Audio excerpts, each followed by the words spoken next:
This is the DRF Players Podcast.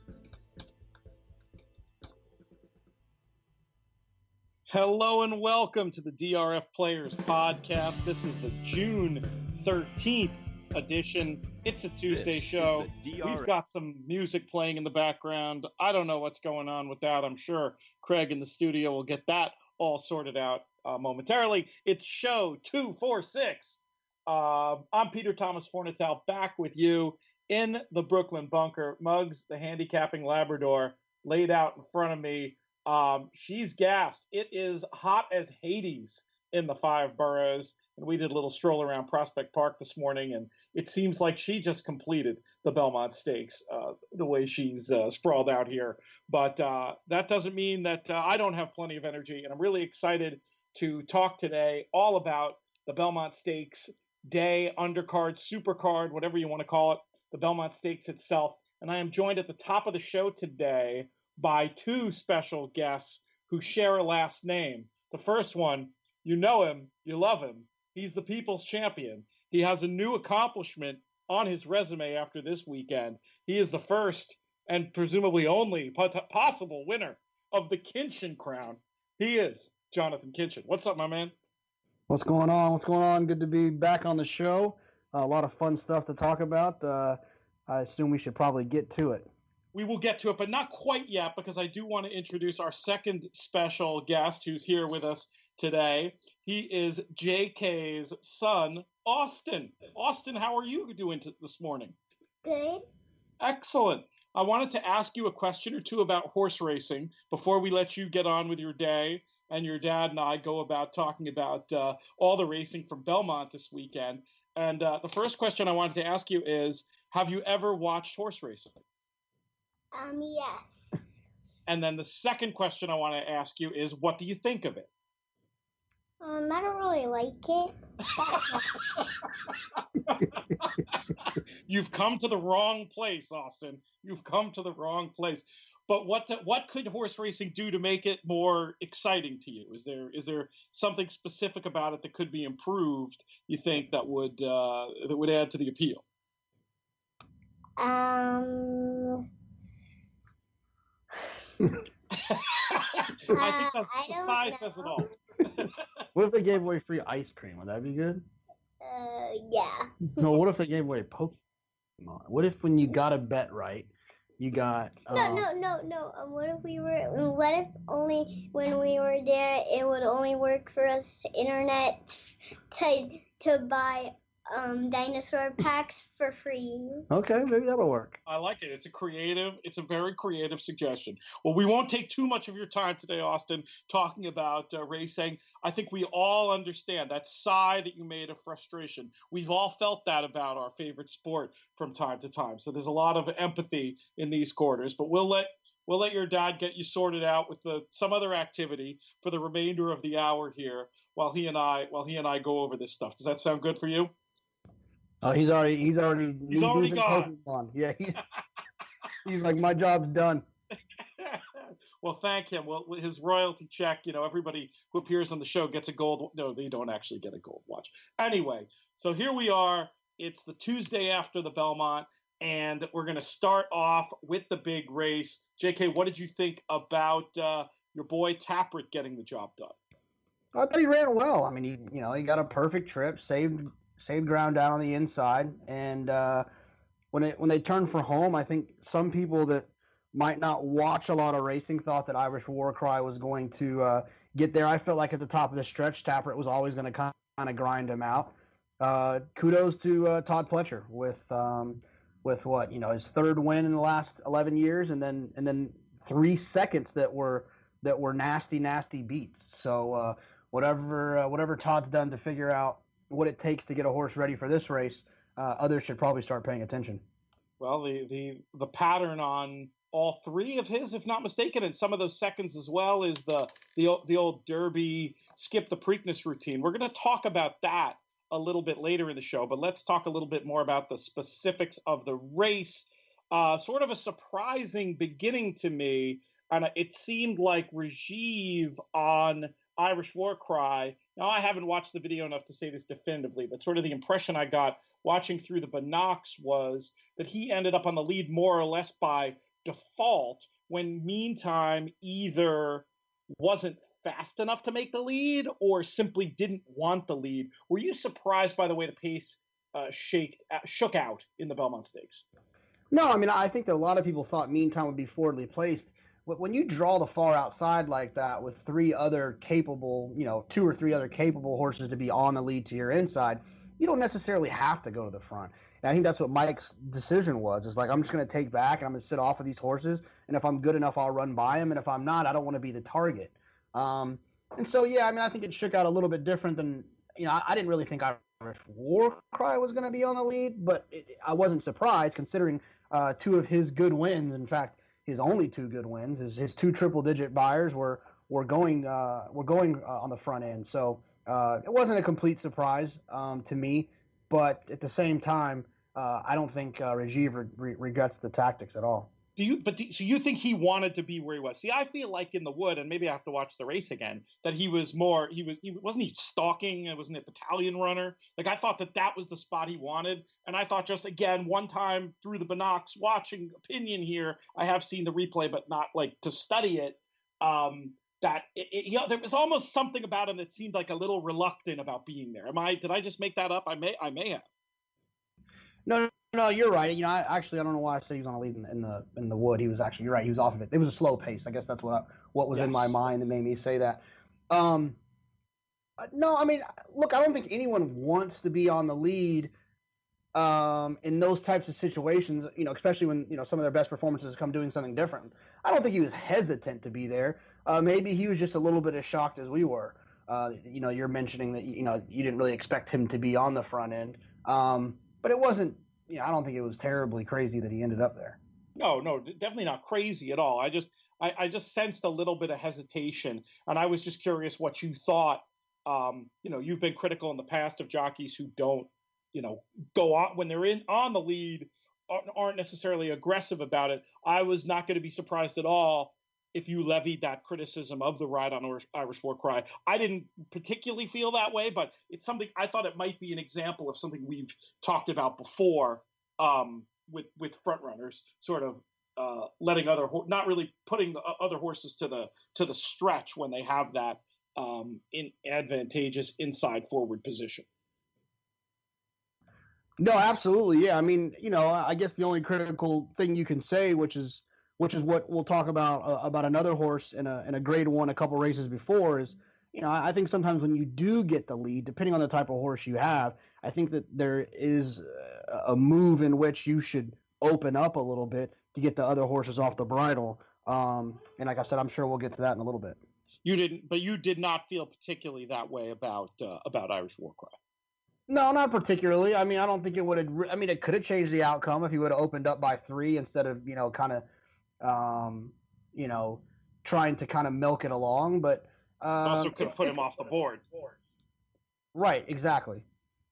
I thought it was a case of just Tapwrit outstaying Irish War Cry, and I think looking at the Timeform US pace figures, they kind of suggest that, with Tapwrit going from his penultimate pace fig of the 121 to a 120. And on the final, an Irish War Cry going from the 123 to the 118. Interesting to note that Craig Milkowski has I don't know if Craig, I guess it's a combination of Craig and the algorithm that he uses to help create the Timeform figures, have both the mile and the 10 furlong mark coded red, suggesting that that Rajiv did ride Irish War Cry at least aggressive-ish in the key moments of that race. It seemed to me, just a rare case where those two horses, we talked about them a lot on the show, and they kind of did for me what was drawn up. Tapwrit, one of the big differences, I think, in this performance and the previous two disappointing ones was just the break. I think, and this is an interesting thing, I think, for trip handicappers to pay attention to. It's so easy to just reflexively record loss of lengths at a break. This is certain horses off slowly 1 or off poorly 2, or however you want to record it. And there's just some instances and some horses where that's just like almost baked into their running style and doesn't matter at all. And then there's other horses, and I'm going to go ahead and include Tapwrit in this group, where their style is kind of grindy enough where you lose that length or two at the break and you're not going to get a representative performance. Do you think that's a fair statement? Yeah, absolutely. I mean, we talk about it all the time when you take a horse out of his style, and the best way to take a horse out of his style is by making him miss the break. It definitely is going to impact how he runs and the rest of the race. I certainly think of that more commonly associated with like real front runners, horses that need to be on the lead. What's a little unusual to me about the Tapwrit example is it's not that he needs to be on the front, but I do think it sure seems like he needs to be forward or forward-ish to run his best races. What else do you have in terms of takeaways from this year's running of the Belmont Stakes before we move on to some of these races on the undercard? I thought Patch ran really well. I think a lot of serious horse players, well, maybe not a lot, maybe I'm just trying to bunch myself with others, probably just treated him like kind of a fan favorite for reasons that we don't typically latch onto horses for as horse players. But the horse ran well. Todd, like I said, he's got something that he understands about this race, and when it comes to training a 3-year-old, and Patch obviously showed up and ran better than I expected him to. The other thing that was kind of relieving for me was my strong opinion that looking at Lee's just not very good, and he got a setup in the Derby and a setup in the Preakness to make me look silly. But luckily, he found out that he wasn't that good in this race, and that was relieving for me as a horse player with a strong opinion. Patch, I got turned around a little bit on Patch, who I didn't take seriously at all when speaking in one of the handicapping sessions last week with David Aragona, and he made a very strong pedigree case for Patch that for me was enough to leave him in for third and fourth. I think a lot of people are giving Patch extra credit for how wide he was on both turns. My own gut on that is to say I don't think this was a day where it was a bad thing to be wide at Belmont. It seemed on Friday. Now, granted, they didn't run that many dirt races, so I reserve the right to revise the statement. But it sure didn't seem like – it seemed like the rail was actually negative on Friday. On Saturday, it seemed better, but it wasn't a positive. I don't even know if it was worth its geometry advantage over the 4 and 5 path. So I think for Patch, I think this was a great situation for him to run his race. I'm not like super excited about him suddenly stepping up and being among the best of his generation. But let's ask you that question, Jonathan. From what you've seen so far of this group of 3-year-olds, do you have one who stands out to you? If you had to vote, I'll ask it a different way. If you had to vote today for 3-year-old of the year, who would your vote go to? Oh, right now I'd go to Always Dreaming. I always put a little bit more emphasis on the Kentucky Derby. I think if you ask an owner which race they want to win more, that's always going to be the top of their list. So I've got no problem with that one carrying a little bit of extra weight, especially early in the 3-year-old season, or in the midway point at least. Obviously, the Travers and the Jim Dandy and the Haskell and the Pennsylvania Derby will kind of help figure it all out. But as of right now, I'll take Always Dreaming. 2 grade 1s in the Florida Derby and in the Derby itself, and so that's who would be the leader for me at this point. I think that's really the only answer. The grade 1 in the Florida Derby as well. You'd have to lean that way now, but it seems like one of those where it's a tenuous grip. It's a mantle ready to be picked up if another horse, especially one like Cloud Computing or even Tapwrit, is to go on and prove his mettle this summer. But obviously that's one of the questions we'll be talking about all the way through the Breeders' Cup and beyond here on the DRF Players Podcast. Let's talk about the rest of the card, Jonathan. It sounded like you had a ride perhaps to criticize in one of the undercard races. Are you there, my man? Oh yeah, not so much a ride. It's just, in my opinion, and people might laugh at me as well as Mor Spirit ran, but I felt like Sharp Azteca did himself no favors at all by going, whatever it was, 23 and change and 46 and change as a speed horse. That his main attribute is running others off their feet, and it was a little bit of an annoying ride considering Paco has found a way at least 15 to 25 times in my lifetime to go on a suicide mission on a horse on the front end, and then when I need him to kind of run with a little bit, he's grabbing and raiding. And I mean, look, Mor Spirit was huge and won by 6 with a huge figure, but I don't think Sharp Azteca did any favors by allowing Mor Spirit to kind of sit that comfy trip, sitting right off of him.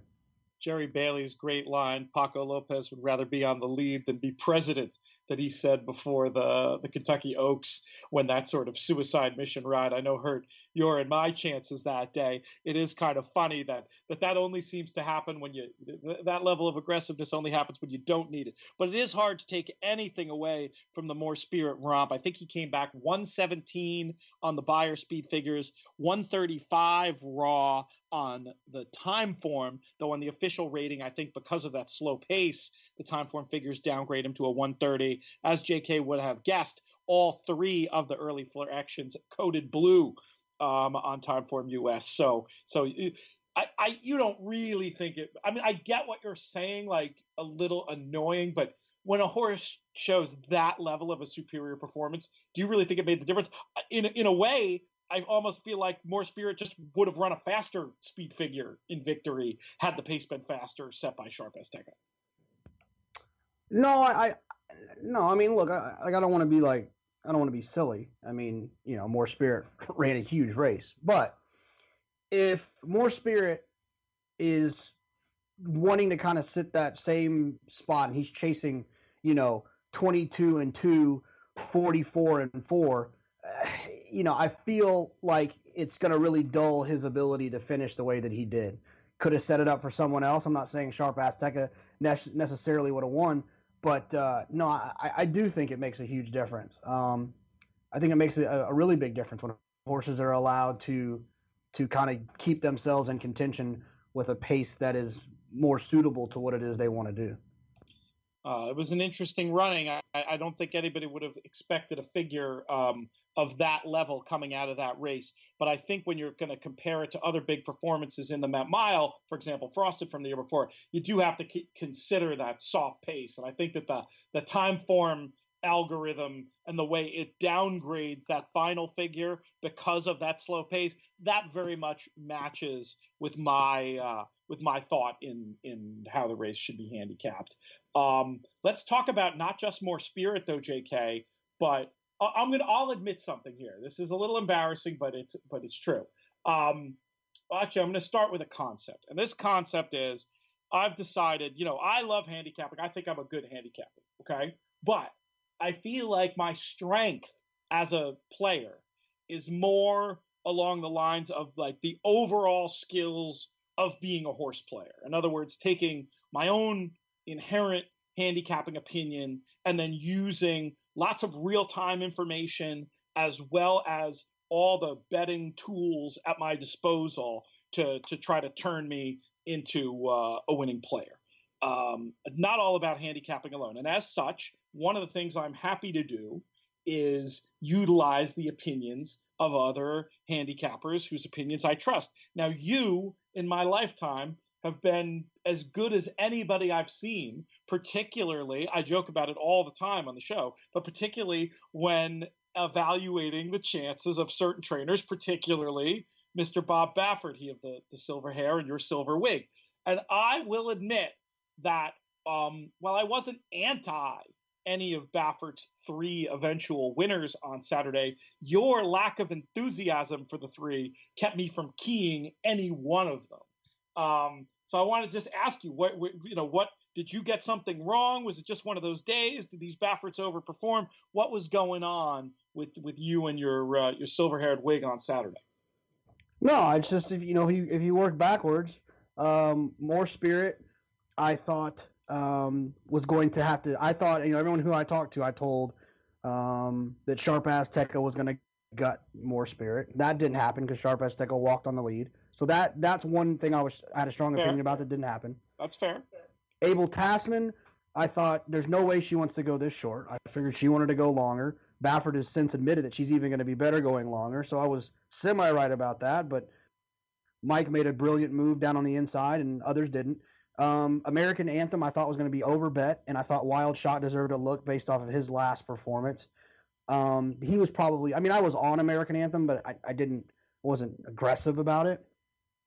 And then West Coast, when we were out there, we talked about it. I mean, in Baffert, I even heard Baffert say the same thing. The reason he didn't run him in the Belmont is because his last performance, he didn't win like he wanted to see him win. And so there was a lot of reasons why I kind of was not picking them. I used all of them, but he was the reason why I wasn't picking. Or those were the reasons why I wasn't picking. Well, they were all logical, just didn't obviously work out one bit. I shortchanged the man. It's 4 winners. I said 3, right? Yeah, 4. West Coast. West Coast. Well, I guess is West Coast is the easy goer graded? No, but still. Maybe that's what threw you off. Maybe you were thinking greatest stakes winner. Yeah, but I mean, for me, by the time Mor Spirit's race came around, he was an absolute press. Unfortunately, now look, I had a great Belmont day. I'm just going to get this out of the way. I had a great Belmont day, and I'm going to write a note. I'm not just going to be one of these people who complains. I'm going to write a note, a constructively critical note to my friends at NYRA. But like, you couldn't bet. You know, where I was, you just, you know, I guess I could have gone and waited in line for 20 minutes with a bunch of people, including the tellers, who didn't know what they were doing, but that just wasn't happening for me. So I by the time that race came around for me, having seen all the other Bafferts win, Mor Spirit was an A+. Also be very nice out in the grandstand to have, I could either grab the beer selection, which was pitiful, or just the fact that they ran out halfway through the day. I mean, that alone is a costing themselves 4 figures of revenue just for my group of 10. So anyway, hopefully that will improve in years to come. And then, of course, my other crab, and I get the impression this might be a sensitive topic, so I'm going to try to be really low-key about it. But, you know, we talked on the show last year about this. The horses going straight out from the paddock in the Belmont to the track and not making a turn. You know, we did a little bit of research last year, and it turned out that it had to do a bit with TV. Like, that excuse is kind of out the window to me. This is now, I can't remember if it's 3 or 4 years in a row. You got those people, they line up there to see these horses. Like, the horses, you want to talk marketing tools and horse racing, best marketing tool we have is the equine protagonist of this drama. And people get there and they park for, you know, whatever it is between the Manhattan and the Belmont to be able to see these horses. I understand there's clearly something weird going on between, and I don't know if it's between NBC and NYRA. There's a communication breakdown somewhere along the line here. Look, there's a lot of things in this sport we talk about that are, frankly, going to be impossible to fix, that we've spent a lot of time talking about on this show. This is not one of those. This is something that's, I think, very important, that should not be that hard to fix. I'm just putting it out there in the world. I will include it in my very constructively critical note that I'm going to write. I'm not just ranting on the pod. I'm going to forget about this. You know, I love New York racing. I feel a part of it, and I want to help out. So that's why this needs to be said. I'm not just trying to beat people up while they're down or whatever. I just think there's got to be a solution to that problem, and there's got to be a solution to some of these other customer service problems that I'm seeing. Because the problem is, what I worry sometimes is people get alienated, and they don't, the average person doesn't tell customer service like why they're not coming back. They just don't come back. And, you know, this day, it's such a special opportunity for us to market the greatest game in the world and one of the great tracks in our country. And I just want to help us put our best face forward on that day. So anyway, off the soapbox, but I did want to get that out of the way. Let's look to some other performances on the day. JK, do you want to go straight to Songbird, or do you want to highlight somebody else? Let's go to Songbird. Okay, well, I'll ask you this, and then you can, I'll take I have an opinion, but I'll take the opposite opinion of whichever way you say. What did you think of Songbird? I mean, I thought she ran well. I think more importantly, I was beating my Karina Mia drum. I wanted to let everyone know that I went to the pawn shop and sold that. But I wasn't entirely wrong. I mean, paid up subscriber made her earn it. And yeah, I guess Mike was sitting a little bit chilly and could have taken her when he wanted to, but it was less than impressive, in my opinion. It was good. Good for her. I mean, she probably won't lose another race this year. That was the race they needed to beat her, but that performance isn't one that I'm going to, I do this thing where I'm having bad days or where I'll hop on YouTube and watch an exciting race to kind of get my blood flowing for the day. And that's definitely not one that will make that cut. You sat on the fence so much. You played both sides of the argument brilliantly. I was hoping you went stronger, either how unimpressive it was, doesn't even crack the 100-figure scale, something super negative like that. Or I was hoping you'd talk about how impressive it was that she was ridden as if it was just a workout. Mike Smith almost, it seemed like deliberately letting her get headed. Not something you'd do if you were riding like it was your target race, and just to still win with such relative ease in a race that was so clearly a prep. I think you nailed it, though. Very impressive in one sense, and very unimpressive in another sense, but probably leaves her set up, let's hope, to do some special things as the year goes on. Have you heard about what's next for Songbird? I haven't heard yet. I would imagine they'll go back home. I'd imagine they'll go back home and see what happens there. And I'm not really sure. I guess there's a chance she'd come back for Saratoga. But I would also, I'm trying to remember what good female races they have Personal at ensign? Del Mar. Well, Del Mar, they have the Clement Hirsch. So I would imagine maybe they'll try to point her for that and try to win one down where the turf meets the surf, but not really sure. I haven't heard for sure. I'd love to keep her on Naira track. She's had such a great run of success, and obviously a repeat trip to Saratoga would be something to see. Hey, and not to offend our West Coast friends, maybe these are long meets. Maybe there's a chance she can run at both. We'll have to see. I will be checking very shortly in the articles on DRF to see if there's news. Matt Bernier, the real MVP of the DRF Players podcast, has texted us that the Delaware Handicap is next. Okay, Delaware Handicap, which is in early July, so that doesn't rule out an appearance at one of those summer tracks as well. Hob de Grace won that race, if I'm not mistaken, for the same owner, right? That sounds right. For Porter. Yep. All right. So we'll have to see what happens next with her. I have a feeling whatever it is will be more exciting. I also have a feeling that a lot of wise guys will be looking at the lack of figure pairing or figure improvement from 3 to 4 and trying to beat her once again and talking about how slow Songbird is. What do you make of that argument, Jonathan? Look, that's the same argument people have been making about Songbird being slow. And it's one that I even said on Saturday and was corrected about. And my friend Jake, we were hanging out Ballas, and I said, look, she's not that fast. Last year she was running slow numbers. And then he was like, yeah, but then she validated the idea that they were not getting to the bottom of her based on her performance against Beholder and the distaff. And I had already bet on Karina Mia, so I couldn't change it. But that argument was enough to kind of convince me that she did kind of put the slow, quote unquote, slow tag to the side. It's an extremely dangerous game to play day in, day out, what I'm about to say.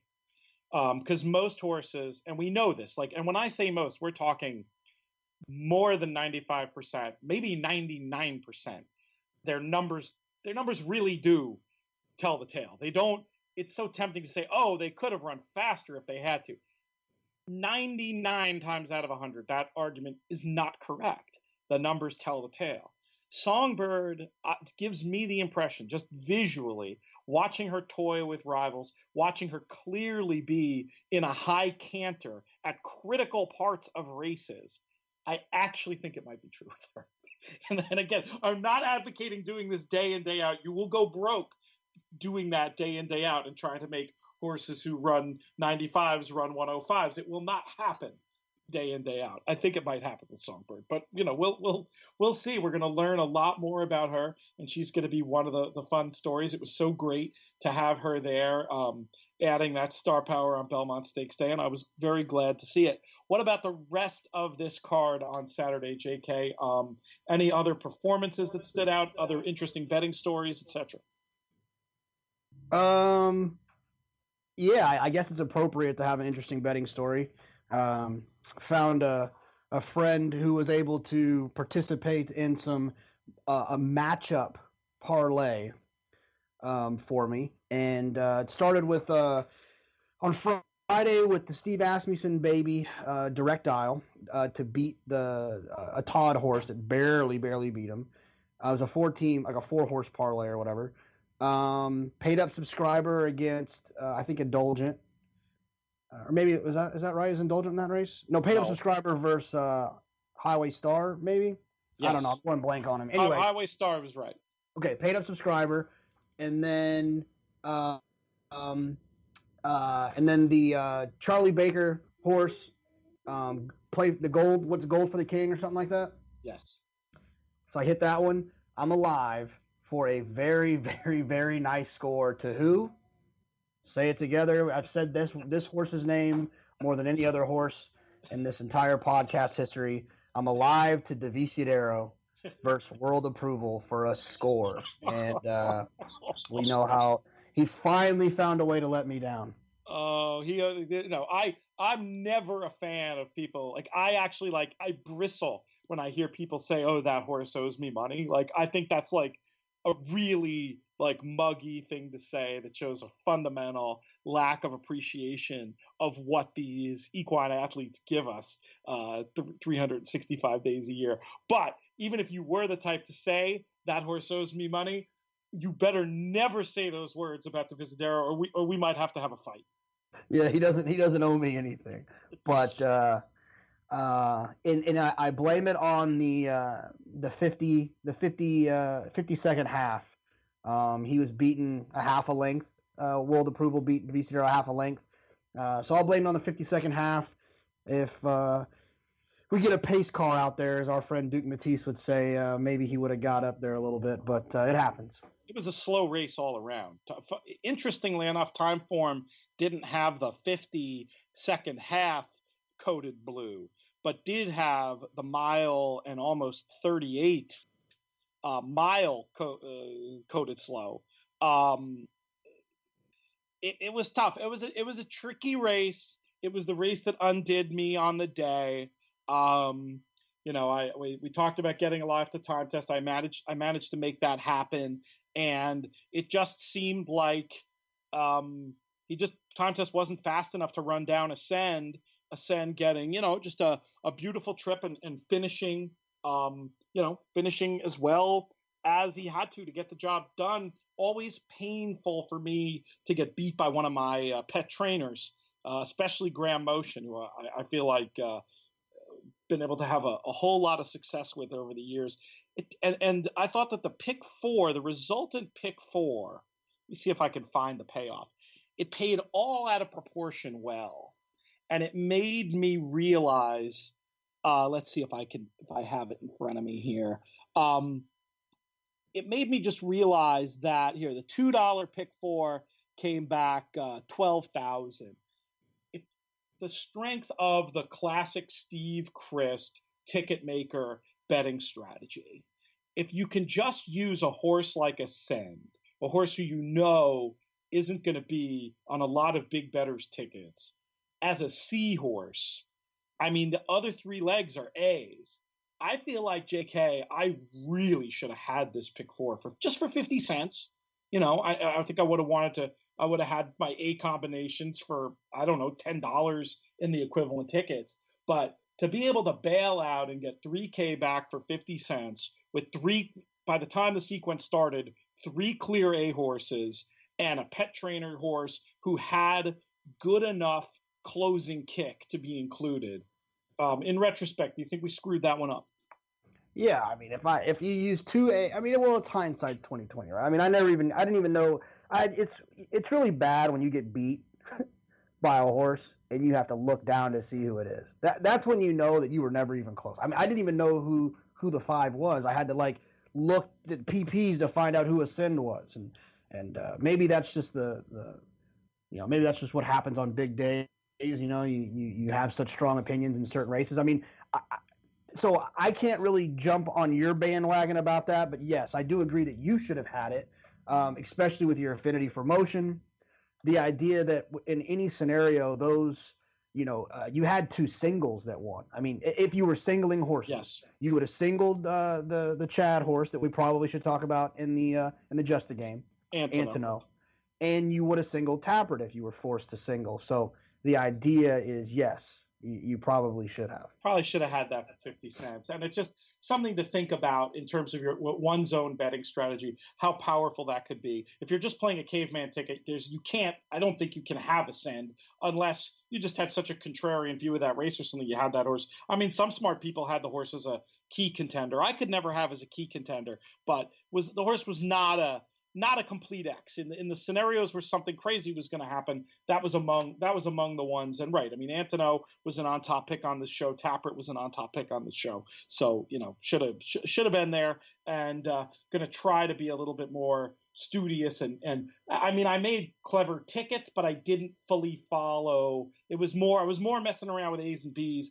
And I think there is something to be said for trying to incorporate more value C's in your ticket construction in this parimutuel environment. Now, I know, JK, it's not really the way you play. I've rarely ever seen you use C's, and that's fine. I wouldn't try to talk you into changing your betting personality to do it. But for somebody who's okay with trying to embrace chaos a little bit more and put chaos on your side, it's a point that I think is worth making.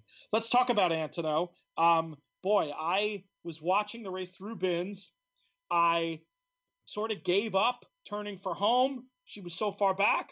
I went and moved my binoculars toward the finish and did a double take when I saw who that was flying up the rail. Quite a closing kick, huh? Yeah, that was something else. She dove down to the inside and in 6 jumps she had passed 4 horses, and then it was kind of like a foregone conclusion that she was gonna get up. It was pretty impressive. She's a nice one. Yeah, absolutely, and a big winner for Chad Brown in a day that otherwise seemed to belong to Bob Baffert and of course Todd Pletcher as well. Super good time out there overall, despite my constructive criticisms before. It's a day I haven't missed since, I think the last Belmont I was not at was about 1995. And I plan on continuing to go as long as my legs will carry me there. Speaking of Belmont Park, little bit of annoying / or bad news. The podcast sponsored trip to Belmont on Friday, I had to cancel. There was a problem with one of our sponsors, and I was almost just going to put up the sponsor money myself to make it happen. Then I looked at the 80% chance of rain in the forecast and realized, despite all the people who did sign up early, I was in danger of getting buried on this thing. So we decided we're going to reschedule it for another time. And if the forecast improves, I still am going to look to do an informal trip out to Belmont on Friday.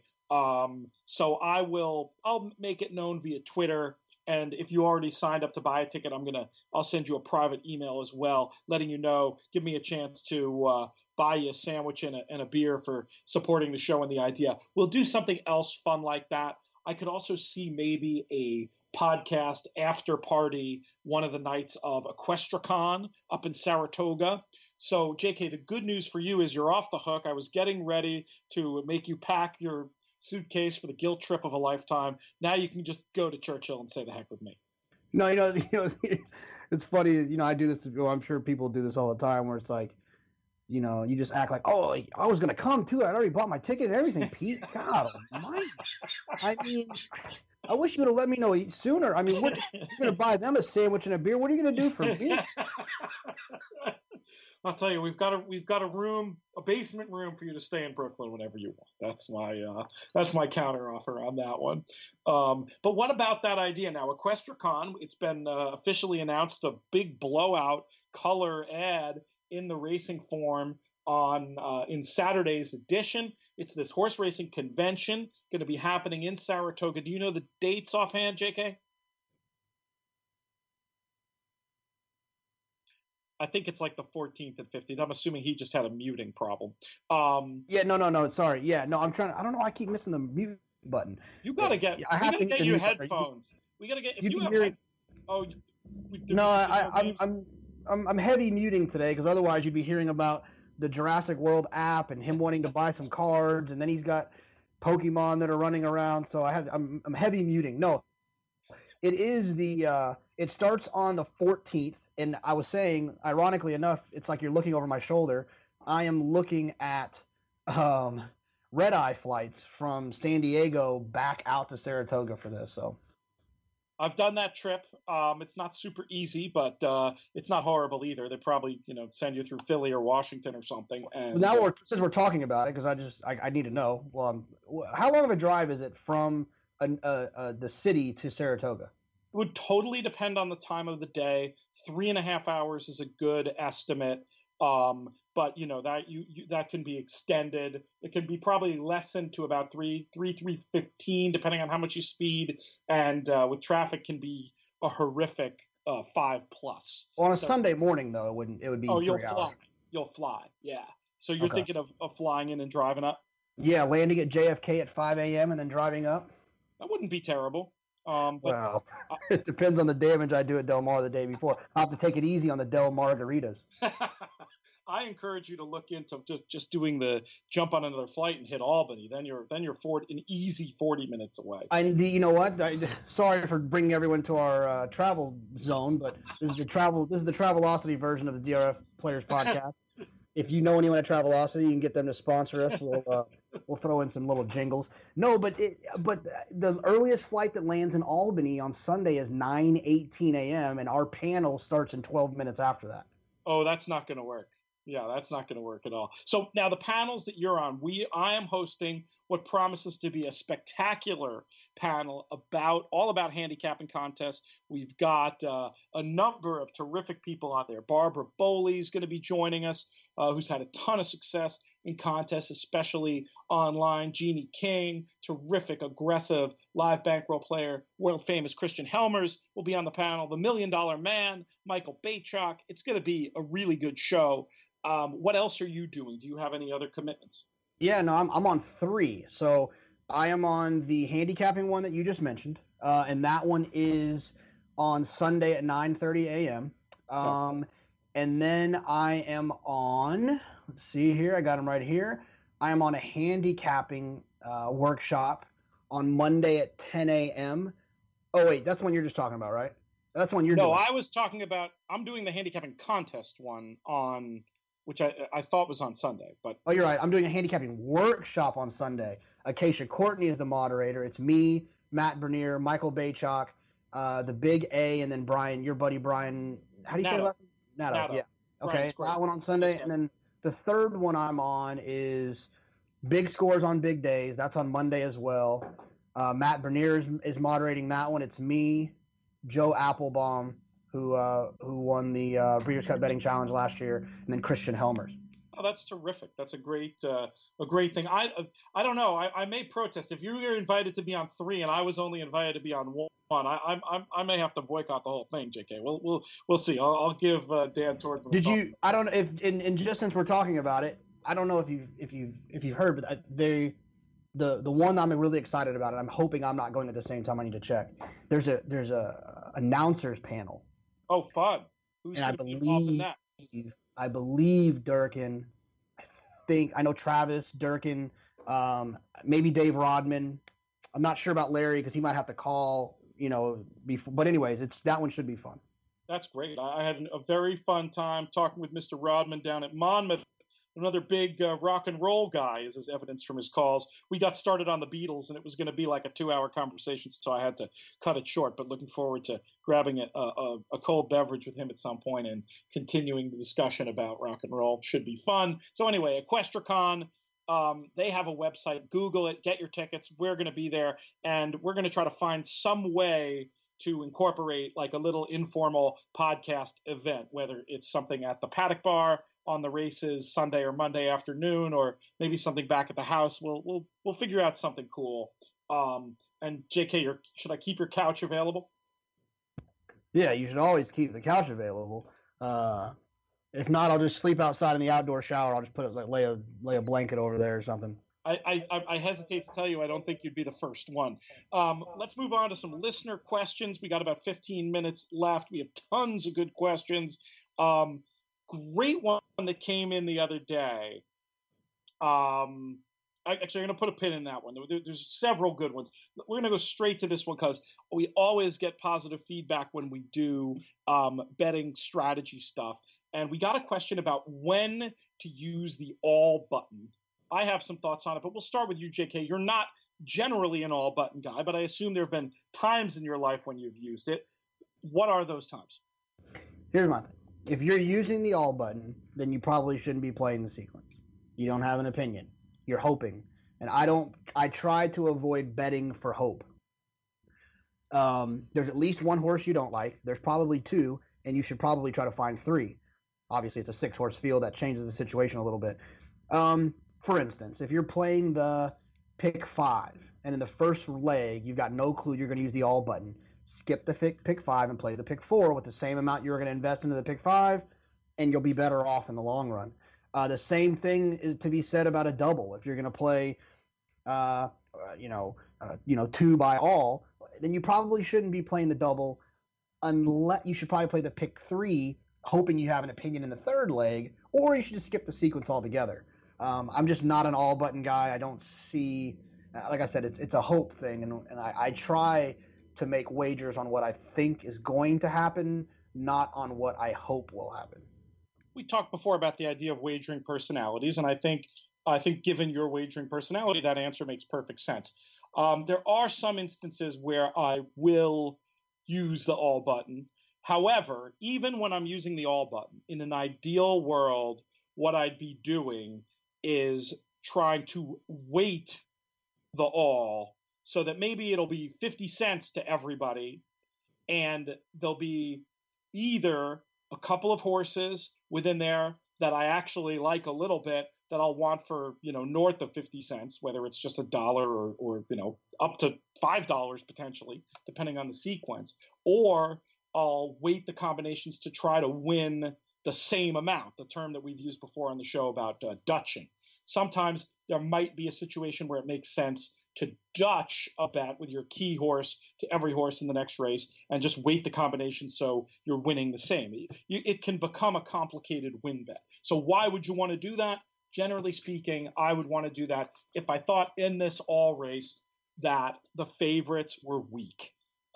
Why play it at all? Well, maybe my key horse is such a good price that it's just a simple way to get something back, in addition to the win bet I'm presumably making on my key horse if one of the favorites wins that second race. But generally speaking, when you think that chaos is a likelihood, that's when you're going to want to spread. Now, I'd prefer to have a situation where I could just X out at least 2 of the horses in the presumed all race, and let's say it's a 10-horse field, and just be weighting those combinations to 8 horses. But there are times when I will do it to all. There was actually an interesting sort of secondary question about race design and how it relates to the all button. And what I'd say in that situation is maybe if there's a race where, again, I don't like the favorites, and I think it's presumably going to be a very fast pace where something chaotic could happen, race falling apart, and I don't have closers that I can easily identify to become key horses in that second leg, that's a situation where I will also think about taking a shot, just because pace collapse often equates with a crazy result. And there's a very interesting point made by Eric Moomey, who just this past weekend qualified for the World Championship of Handicapping, I believe, on the DRF Tournaments website. And he pointed out that one of the best ways to find long shots is to find extreme pace situations in either direction. He had done some mathematical study at some point, and it was, the highest percentage of long shots come from either lone speed or total collapse. And with that in mind, those total collapse situations, sometimes not a terrible idea to, if not use all, at least spread a bunch more. Anything more to add, JK, before we move on to our next question? No, I want to be a little bit more fair for my answer, because it's kind of a,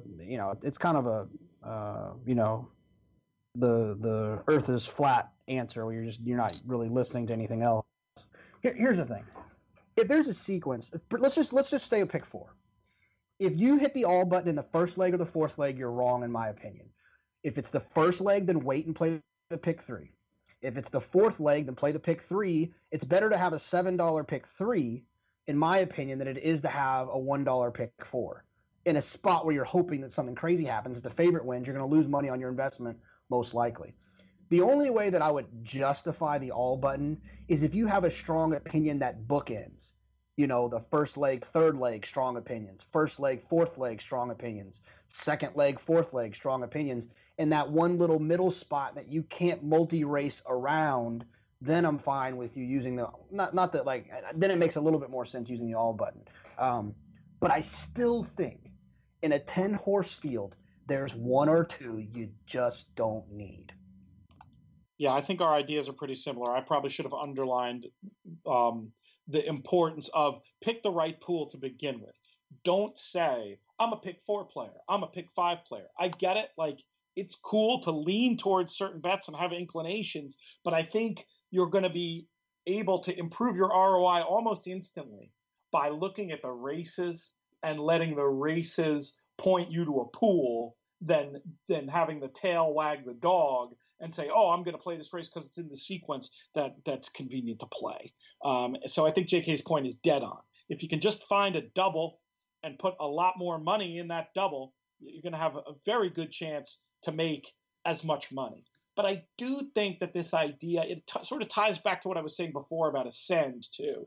Just the idea of, in today's parimutuel environment, if you can find horses in particular, like just crazy horses that, the computer groups aren't going to have, that a lot of very sharp players aren't going to have, it's okay to spend a little bit of money tied to your stronger opinions and make clever enough bets that you have a chance to really get paid in those instances that you're right. It doesn't take much. I assume since you unmuted there, JK, you had more to say. Oh, yeah. Well, yeah, sorry. I was just trying to, sometimes I just sneak in a little sound so you know that I'm here. That's all I was doing. I was going to let you finish, but just let you know that I was going to tell you something. Here's one thing I think you should do in those situations, though. If you're using Ticketmaker and there's a 10-horse field and you want to hit the all button, I would at least ask you to go 5 horses as A's and 5 horses as B's, or 6 horses as A's and 4 horses as B's. Just try to show some sense of efficiency when you're placing that wager. The all button, in my opinion, is the most inefficient way, the most inefficient button you can push at the tote machine. Yeah, blind use of the all button is not a good idea. But at the same time, and I think Jonathan agrees with this, don't throw the baby out with the bathwater. Like so many other things in racing, the real answer is it depends. And you have to apply all the specifics of the situation and look at a whole lot of factors to decide what to do if you want to be the best horse player you can be. We had a question about, this one came from Darren, who loves racing, doesn't have time to watch a lot of races, and was looking for a good source of trip notes. I have a few ideas for Darren. What does anything leap to your mind, Jonathan? Somebody looking for a bit of a shortcut to get some trip notes. Yeah, he messaged me about this. I'm not really sure. I think the best way to do it is to get a couple of guys to kind of share the responsibility. Make an Excel sheet or something like that. Or that you can import through like Formulator into your trip notes and have, 4 or 5 guys you're friends with that are interested in racing, just kind of put in just basic notes, slow pace or wide trip or whatever to kind of tag in there, steadied, shuffled, blah blah blah blah, missed the break, and you do California and they do New York or something. I mean, I don't really know anyone who sells them, but that would be the way that I would go about it. Or I would at least just individually pick the circuit that you bet the most and just make that your one that you're really good at. At least you have that information for there. Yeah, that's a good idea. To my knowledge, there is nobody doing it commercially to upload into Formulator. I've always thought if somebody were to use the business model our buddy and friend of the podcast, Jake Jacobs, has with those great racing flow notes, where he sends out a text file that can be uploaded directly into Formulator as notes. That's a good idea for somebody to do for trip notes for sure, but I don't know of anybody doing that. If somebody wants to be really entrepreneurial and either try to do something like that themselves or just follow JK's advice and put together a team to do it, I might even have like a sample file, essentially a trip note making file made years ago by our old pal and another friend of the podcast, Charlie Zeggers, that I could dig up for you. So if you're interested in what I'm talking about when I say a text file that will upload as a trip note, let me know either on Twitter or through podcast@drf.com, and I'll be happy to send that your way. What I think Darren might be asking is even more of a quick and dirty answer. And the two things I would do, first thing I would do, the DRF TV programming is excellent. You've got 3 guys who make studious, excellent trip notes in Mike Beer, Dan Illman, and sometimes our co-host Matt Bernier. And what I would say is watch their preview and review videos, and you got the pause button right there. You're going to hear, I guarantee, if you watch any video they do, you're going to hear 3 or 4 things they say about a previous race that you're going to want to have appear almost magically through Formulator in your PPs for future use. So I would start watching everything that those guys do, taking notes on it, and you can take the notes right in real time. You could have, if you have a 2-computer setup, have them on one, have your Formulator open on the other, and you're going to hear Dan make a pedigree note, or Mike make some sort of trip note, or Matt make some sort of observation that you're going to want to capture in there, and you can do it right there in real time. Another thing I would say that you could do, gosh, I'm not 100% sure they're still doing this, but I think they still are.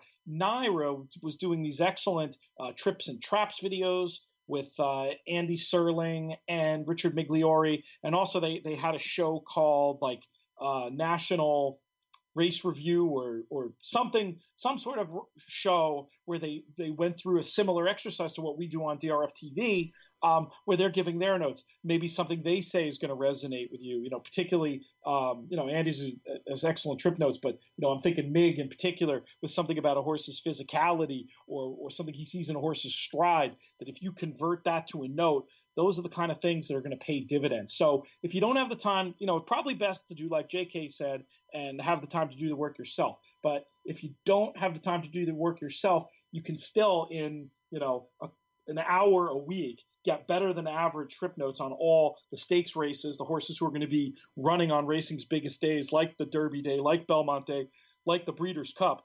And for a couple hours a week, you can have some pretty up-to-snuff information, I would say. You like that idea, Jonathan?